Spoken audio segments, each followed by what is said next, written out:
I'm looking at a female croc monitor. You may notice I've done a number of croc monitor videos. It's I'm just kind of focusing on these guys as kind of challenging things that I have not been able to do. So I'm looking at my female, and they've been breeding lately. You can note that she's really fat. You can see high evidence of the male's been courting her down her back. And I'm feeling kind of hopeful this time that I am doing things right.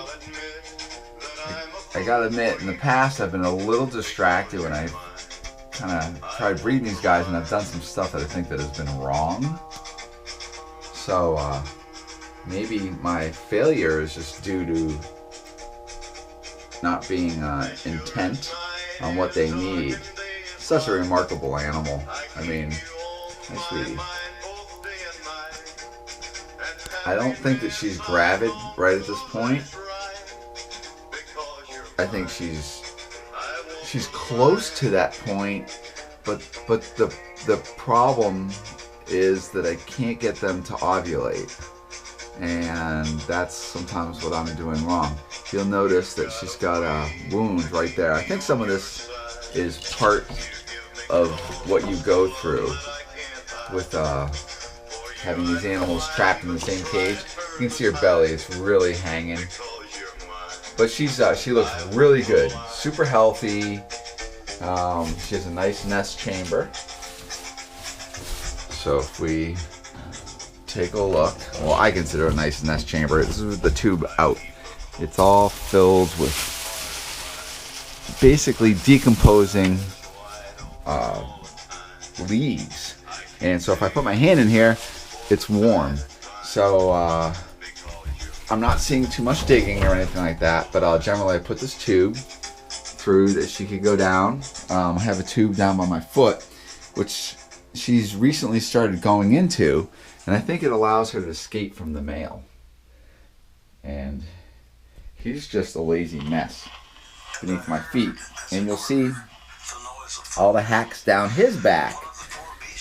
And I gotta admit, they're not very kind to each other. And I think if I wanted them to be perfect, I wouldn't allow them to even live together.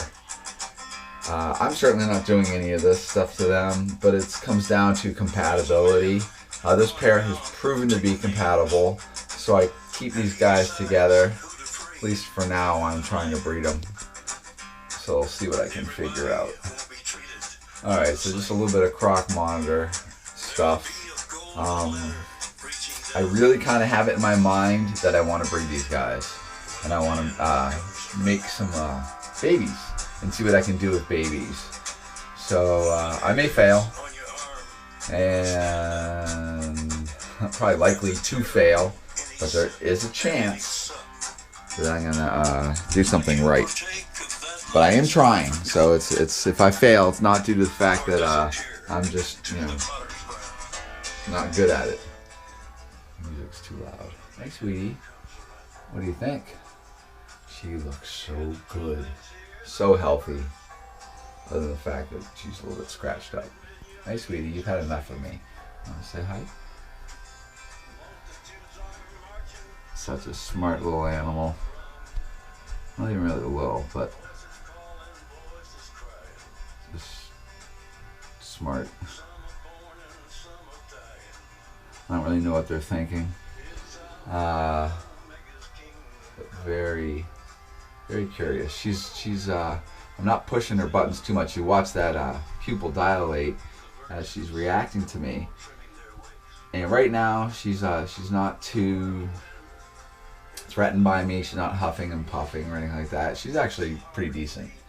I'm just trying to make sure I don't make her uncomfortable.